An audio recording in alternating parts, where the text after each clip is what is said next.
بالصدق ياتي عند بابك li si yéenekaay yi li gën a fees ci bopp yéenekaay yi dama koy tàmbaleek Les Échos ak université Cheikh Anta Diop lu toll ci téeméer ak juróom-benn fukk ak juróom-ñett ci ay prof daal di nañu naxarlu tëj gi te it la ñu bëgg mooy ñu daal di ko tijji ci nu mu gënee gaaw te it élèves yi maanaam étudiants yi mën a dem bokk ca ñay jàngi ji maanaam dem teew ci seen i amphi ngir mën a fesal seenu tàggatu moom Les Échos ñëw ceeg ñun ci xëtam bu njëkk wax na tamit ci DGID mi xamle ne lu toll ci ñeenti entreprise ñu ngi leen di topp ci 5 milliards maanaam ñu ngi leen di joxañ baaraamu tuuma ngir mën leen a saytu la ñu gis ne war nañu ko leeral di juróom ci ay milliards moom journal bi ñëw ceeg ñun ci wàllu fraude fiscale ak détournement de deniers publics Les Échos ñëw ceeg ñun ci xëtam bu njëkk ñu dem ci beneen xët ci beneen xibaar du Sud Quotidien nee na jugement du contentieux lié aux fichier de parrainage de Sonko 2024 au tribunal d'instance hors classe de Dakar ce mardi maanaam ëllëg incha allah la ñu war a leeral ndax Sonko 2024 ak fiche parrainage gi la ca aajowu ndax war nañ ko mën a la ca maanaam coowal justice gañ si fas yéene woon a fesal ci leeral ëllëg nag lañ ci war a indi leeral foofu la ca tribunal bu grande instance Sud Quotidien ñëw ci ñun ci xëtam bu njëkk nee nañ l'audience de tous les risques audience boo xamante ne mën nañu see xaar lu nekk moom journal bi loolu la xëyee tey ci xëtam bu njëkk Sud Quotidien ñu dem ci enquête la mu enquête tey jëlee nee na déplacement avec une forte délégation à Paris une virée à risque maanaam maa ngi leen ko doon wax ci ay bés gi ñu génn kii di premier ministre bi ak la mu def foofu la ca Paris ngir amaluk lëkkaloo ko waxtaan la ca mën a bàyyeekoo ci ay risque moom enquête ñëw na ci ñun ci xëtam bu njëkk ñu dem ci l'Indépendant la mu xam ne tey jii nee na ouverture du bal au conseil constitutionnel li ma leen junj sànq ci tënku xibaar yi ca conseil constitutionnel ñi nga xamante ne ñoo war a bokk ci élection yi ñu jëm war nañu dem déposer ci seen parrain wala ñi leen parrainé ca fa nga xamante ne moo di conseil constitutionnel l'Indépendant loolu la xëyee tey ci xëtam bu njëkk ñu dem ci Le Soleil la mu xam ne tey jii ci wàllu diine la ñëw nee na dévotion mariale messe de consécration du nouveau sanctuaire de Popenguine wàllu bésub ñaan ak weccoom Benjamin Ndiaye ak moom mi nga xamante ne moo di archevêque bu Dakar ak waxtaan yi nga xamante ne fas nañu ko fesal moom la Soleil ñëw ci ñun di ñu ko junj ci xëtam bu njëkk ñu dem ci réew mi quotidien la mu xamle tey ci réew mi nee na Mimi Touré réclame des élections inclusives maanaam élections yoo xamante ne nag ñëpp nañ cee mën a bokk bu mañ a amuk xaajug seen moom réew mi quotidien ñëw ci ñun ci xëtam bu njëkk yor la mu xëyee tey jilee nee na Tariq Ramadan menace de plainte les colporteurs de mensonges ñenn ci ay ñiy fesal xibaar bokk na ci Matar Diop ak Cheikh Yirim ak Madiambal moom yi di Tariq Ramadan nee na nag daal dina leen porter plainte ci yenn kàddu ak yenn fesal ak leeral ya mu indi nee na ñi nga xamante ne ñooy fesal yenn xibaar yoo xamante ne xanaa maanaam teguwul daanaka teguwul moom yor loolu xëyee tey ci Tariq Ramadan ak meram ba mu yëkkati ñu dem ci bés bi le jour wax ci leneen di keneen ku yëkkati kàddu te ñu daal di ko tontu di maître Moussa Diop nee na moom bés bi le jour révélation de maître Moussa Diop sur l'exploitation d'une mine à diamant genn ko paxuk jamaa goo xamante ne nag war nañu ko ñu ngi ko doon exploité fii ci Sénégal am ñu ci joxoñ baaraamu tuuma ne dañ ci amaluk njuuj njaaj moom bés bi le jour ñëw ceeg ñum nee na le candidat à la présidentielle muy le président Sall Aly Ngouille et Mimran ñett ñi daal la ci joxoñ baaraamu tuuma kii di président de la République Macky Sall kii di Aly Ngouille Ndiaye ak Mimran moom bés bi le jour ñëw ceeg ñun nee na explosif waaw daal lu rëy di lu mu xamal lu rëy tonton tamante gi commencé tina de tamante commencé tina te yeggaguñ sa élection yi tamante ndëmm gi waaw tamante DEM boo liree communiqué bu cellule de communication bu candidat Ali 2024 ñoom indi nañu ay démenti tout comme l'ancien directeur des mines et de la géologie aussi tam indi na ay démenti mais Moussa Diop moom fi mu taxaw foofu la taxaw ba tey maintenant nag comme lii am na je pense que libre maintenant à la justice de faire son travail dans la mesure où c'est des accusations yoo xam te ni jub na kon faaw rek tamit yoon def si di nga xam ne moom la ñuy xaar ci moom mu ngi noonu donte ni ñu tuumaal ñoom génn nañu tam indi ay preuves réfutables pour weddi li nga xamante xamante ni teg nañ ko seen kaw. bi noonu te nee na convoqué na ñi nga xamante ne ñoo di wàllu ku yoon mu mel ni mu maître Moussa Diop moo xamle lu ni mel au cadre du palais c'est un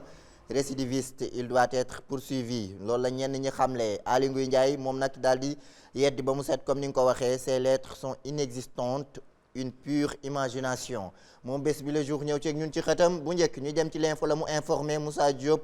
débat Aly Ngouille dément ginnaaw ba mu yëkkatee ay kàddu Aly Ngouille weddi moom journal bi ñëw ci ñun ci xëtam bu njëkk l'info alerte la mu alerté di ca Qatar kii di président de la République Macky Sall moom mi ngi ci joxañ tamit moom mu nga foofu le ca Qatar le président Macky Sall participe au 21e forum de Doha ñaar fukkeel ak benneelu forum bu Doha moom la fa la dem moom président de la République Macky Sall ca Qatar mu joxante loxo noonu ca yoo xamante ne moo di autorité bu Qatar. ñu dem ci beneen xët ci beneen xibaar di Dakar Times moom dafa ñëw ak ñun ci kim ñu xamal ci atum 2023 nee na personnalité de l'année 2023 muy général Moussa Fall la ñu xamle ci jaar-jaaram ak na mu taxawee ci atum 2023 bi lee moom Dakar Times ñëw ci ñun ci xëtam bu njëkk ñu dem ci beneen xët di critique la mu critiqué tey jëlee nee na en tout cas même pipe même tabac jëm ci présidentielle yu 2024 les électeurs pas du tout emballés en tout cas ñoom ñëpp a yem comme li ñu faral di wax naan ñoom ñëpp a yem donte ni ñu ngi waajal dépôt gi ak wàllu parrainage geeg war a dem ci élection yi nee na dafa mel ni daal ñoom ñëpp a yem ba tey askan wi soo booguñ naan kii moo mën ak kii lañ gën a wóolu ki ndax façon candidat bu nekk yaa ngi ko fi gis xam naa après dinañ si ñëw ci waxtaan wi ak ki ñu war a dalal incha allah. critique loolu la xëyee tey ci xëtam bu njëkk ñu dem ci beneen xët di Dakar Presse nee na enseignement supérieur 168 universitaires appellent les étudiants à regagner l'UCAD lu toll ci téeméer ak juróom-benn fukk ak juróom-ñett ci ay universitaires la ñu woo ci étudiants yi mooy nañu dellu ca UCAD dem jàngi ji Dakar Presse ñëw ci ñun ci xëtam bu njëkk ñu dem ci tribune kon boobu ba léegi ñu ngi ci vacances ñoom. am na benn communiqué bu ñu génnee par rapport ak defe naa département des langues la. J'ai pas fait attention à la lecture jàll na ma gis ko nii rek ñu ni dañuy demander à ce que étudiants yi reprendre les cours à distance quoi waaw et que éventuellement peut-être que xëy na on va aller progressivement à la reprise des cours en présentiel quoi. ñoom daal loolu lañ xalaat ñoom ñi nga xam te ne ñoo di universitaires yi en attendant ginnaaw bañ ne nañ leen jàng à distance. Tribune ñëw ak ñun ci beneen xët ci beneen xibaar li docteur Moussa Diop wax sànq kii di Bougane Gueye Dany dafa mel ni moom Tribune jox na ko dëgg nee na du diamant au Sénégal Bougane avait bien raison mel ni moom Tribune dafa mel ni Bougane daf ko waxoon bu yàgg léegi docteur Moussa ñëw dëggalaat ko exploration d'une mine dans le nord du pays moom journal bi ginnaaw ba ko Bougane waxee woon ci atum 2021 le leader de Gëm Sa Bopp en parle ayant acquis une connaissance approfondie des réalités mais ni joxoñ ji moom Tribune xalaat na ne Bougane ko njëkkoon a wax kii dafa ñëw dëggal rek ñu dem ci beneen xët ci beneen xibaar en tout cas ñuy xaar lii quotidien nee na Macky Sall vante les mérites des politiques publiques au Sénégal ni taxawee fii ci wàllu politique publique ci wàllu doxalin ak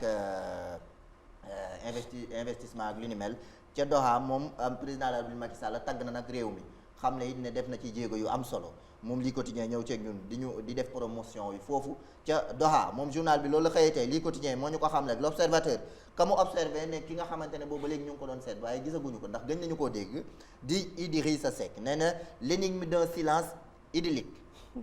tonton gën ñu dégg Idi daa dugg xel waaw gëj naa wax de mais est-ce que waajalul Idi daa dugg xel est-ce que waajalul kii campagne yeeg yooyu gëj nañ ko dégg gëj nañ ko gis moom l'observateur loolu la tijji gëtam xamal nañu ko xam na da ko nam décryptage de la stratégie du silence parce que yenn saa yi bu coow li bëree nga noppi yaakaar naa mooy gën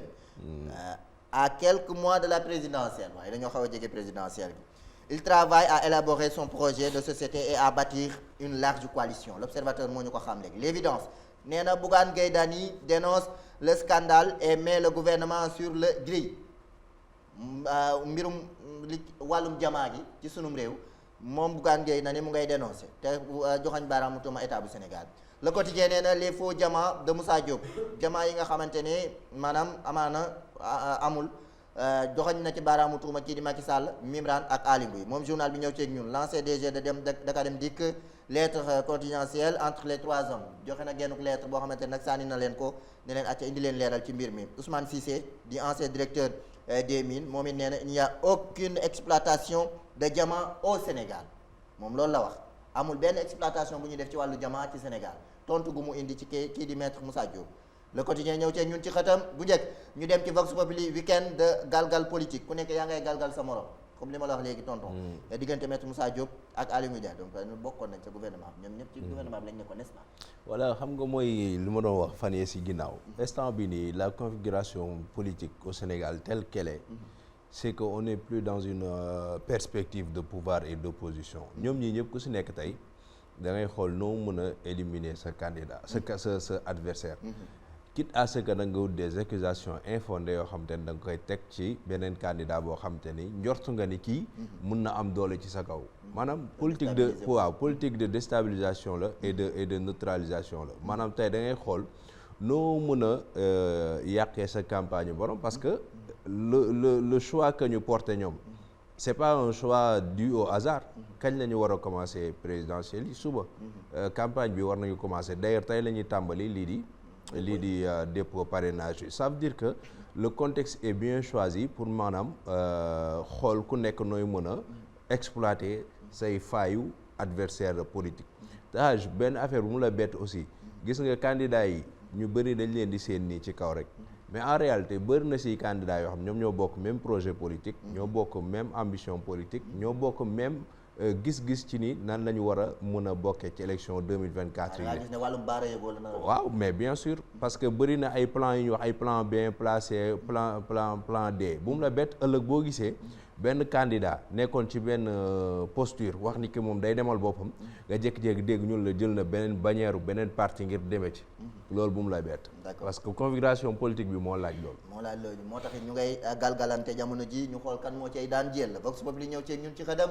bu njëkk wàllum tàggat yaram moom laa koy ndar keppee stade laa koy tàmbalee di Lamine Camara et Amara Diouf sur les traces de Pape Matar jëm ci CAF Awards di prix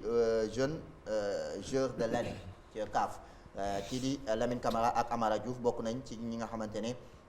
nominé nañ leen ñu nekk nag ci tànki kii di Pape Matar mi nga xamante ne bokkoon na ca stade ñëw ci ñun ci xëtam bu njëkk ñu dem ci sunu lamb moom laa koy buuralee di combat contre Balla Gaye 2 Baye Ndiaye rejette les 150 millions de Siteu 150 millions de Siteu kii di sunu lamb ñëw ci ñun nee na Baye Ndiaye rejette les 150 millions de Siteu combat contre Balla Gaye 2 journal bi ñëw ci ñun je ne ferai pas de folie s'il est prêt je verse les avances sur cachet moom journal bi ñëw na ci ñun sunu lamb moo ko xam ne ci xëdam bu njëkk